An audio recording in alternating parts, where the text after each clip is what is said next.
जब भी हम किसी तरह की परेशानी में फंसे होते हैं और जब जीवन दुखदाई हो रही हो और कहीं से कोई उम्मीद की रोशनी दिखाई नहीं दे रही हो, तब ऐसे समय में अक्सर हम इस सवाल का जवाब ढूंढने की कोशिश करते हैं कि आखिर ये ज़िंदगी है क्या। एक बार मैंने भी इस सवाल का जवाब ढूंढने की कोशिश की थी।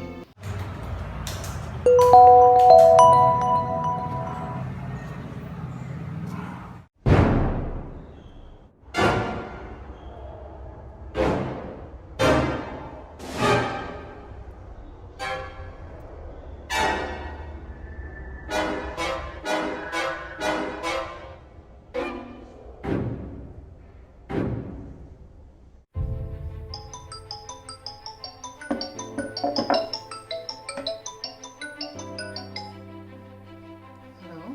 हेलो संजना, अभी आपका मैसेज आया था। मुझे एक्चुअली अमरनाथ जी का फ़ोन आया था। उन्होंने बताया he committed suicide। क्या? Suicide? Oh my God.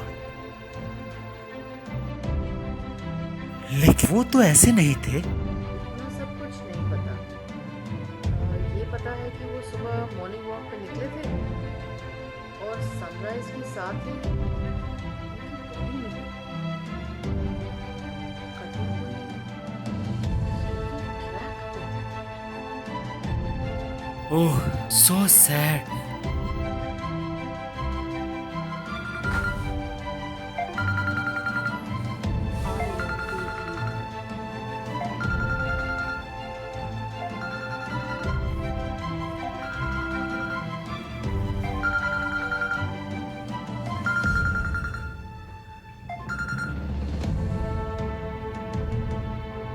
Hello.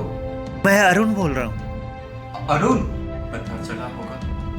अभी अभी संजना का मैसेज आया था, पर ये हुआ कैसे? कैसे का तो पता नहीं, but yes, you know, mister Venkat Raman was feeling disturbed for the last so many days. आत्महत्या की कोई वजह तो होगी। You know, कई बार होता है ना कि बेवजह ही कुछ, या फिर आपको जो वजह लगती है वो दूसरे को नहीं लगती। कोई सुसाइड नोट मिला है? Suicide note? एक नहीं, कई। उनकी पैंट की जेब से कई पर्चियां मिली हैं। क्या लिखा है उन पर्चियों में? I don't know. वो सारी पर्चियां उनके बेटे के पास हैं, या फिर शायद पुलिस के पास। Because mister Venkat Raman was not happy with the marriage of his son. You know, एक तो मैरिज इंटरकास्ट थी, दूसरी मिस्टर वेंकट रमन समझते थे कि उनकी बहू खूबसूरत नहीं है, she is black. Mister Venkat Raman and so colour conscious, पर वो तो जाति, रंग, नस्ल, भेद इन सबको बिल्कुल नहीं मानते थे।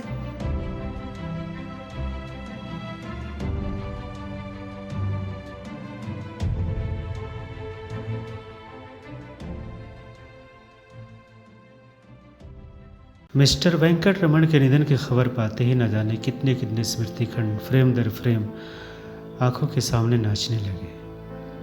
मेरे सामने स्टाफ रूम में होती गबाशी के दृश्य तैरने लगे। स्टाफ रूम के एक हिस्से में वेंकट रमन, अमरनाथ, रेणु नेगी और संजना बैठे थे। बहस इधर उधर चक्कर काटती हुई आत्महत्या जैसे गंभीर मसले पर केंद्रित हो गई थी। मुझे अपनी ओर आते देखकर मिस्टर वेंकट रमन ने सीधा प्रश्न मेरी ओर दागा। What do you think about suicide, Arun? No way sir, आत्महत्या तो कायरता है। What are you talking? It needs lot of courage to commit suicide. No. I will go with Arun, and I will also go with John Stuart Mill. He says that suicide will deprive a person to make further choices. So in my view, to commit suicide should be prevented rather than be glorified. कौन कमबख्त जिंदा रहना चाहता है, वो भी आज के जमाने में। So much humiliation one has to face. भाई इसका मतलब तो ये हुआ कि जिंदा रहने के लिए अधिक साहस और अधिक हिम्मत की जरूरत है। मैं तो सोचता हूँ कि अगर लाइफ अनलिवेबल हो जाए तो it is better to end it. इसका मतलब आप कोई बीच का रास्ता निकाल रहे हैं। पर मिस्टर अमरनाथ, किसकी लाइफ कितनी अनलिवेबल हो गई, who would decide that? Yes, absolutely. That is the point. Endurance levels. सभी के अलग अलग हैं। जिसकी लाइफ है उसी को सोचने दो, उसने उसके साथ क्या करना है। What about social responsibility? Listen, one can't argue that he who contemplates suicide has to ask himself if his actions are consistent with the idea of humanity as an end in itself. मुझे तो suicide का idea ही absurd लगता है। क्या हमारी पूरी life ही absurd नहीं है? देखिए लाइफ एब्सर्ड है यही मानकर लोग व्यवहार को भ्रम में बदल देते हैं। या तो धर्म की शरण लेते हैं या फिर जंगल में भाग जाते हैं। अब देखिए ये तो कोई तरीका नहीं हुआ ना लाइफ की एब्सर्डिटी को फेस करने का। I mean, आप लाइफ को पैशनेटली गले लगाकर भी तो उसको मीनिंग दे सकते हैं। What meaning? My foot. बस हम जिए चले जा रहे हैं क्योंकि मर नहीं सकते। That's it. But I think our Indian philosophy give us the answer. यह जिंदगी हमें ईश्वर ने दी है, वही उसे ले सकता है। हमारा क्या हक है उसे खत्म करने का? आत्महत्या पाप है। यही बात है जो दुनिया को बचा कर रखती है। सर, एक बात बोलो तो बात की बात है। पहली बात है आदमी की जिज्ञासा, अपने अहम का विस्तार देखने की अदम्य ललक। इसी तरह से अपनी अपनी राय देने के लिए कोई रूसो का, कोई डेविड ह्यूम का, कोई कामू का, तो कोई वेदांत और गीता का सहारा ले रहा था। इसी बहस के अंत में मिस्टर वेंकट रमन ने ही तो कहा था, To commit suicide, I will have to go mad. क्या मिस्टर वेंकट रमन सचमुच पागल हो गए थे? क्या मैं अपने डिप्रेशन के दिनों में पागल होते होते बचा था? इन सवालों के जवाब मेरे पास ही नहीं थे तो किसी और के पास कैसे हो सकते थे? लेकिन ये सवाल बार बार मेरे मन को मथने लगा कि अगर कार्य कारण श्रृंखला का संबंध है तो फिर इस आत्महत्या का कोई कारण तो होना ही चाहिए। कारण सोचकर मेरे मन में और ही तरह तरह की उथल पुथल होने लगी। किसी घटना दुर्घटना का कारण जो हम देख या समझ रहे होते हैं, क्या सचमुच वही कारण होता है? दृश्य कारण के पीछे अदृश्य कारण क्या कभी हमारी पकड़ में आता है? ना आए, लेकिन एक दृश्य कारण तो पकड़ में आना चाहिए, ज़रूरी भी है। तभी तो हम उस कारण को कारण मानकर मन पर अपनी जिज्ञासा के जवाब की चादर डालकर तब तक संतुष्ट रहते हैं जब तक कोई और झकझोर देने वाली घटना दुर्घटना न हो जाए। इस सारी उपापोह के बीच ही मन बार बार विचलित होकर मिस्टर वेंकट रमन की जेब से निकली पर्चियों की वार्तों को पढ़ना चाहता था। 2 दिन बाद मैंने फिर मिस्टर अमरनाथ को फ़ोन मिलाया।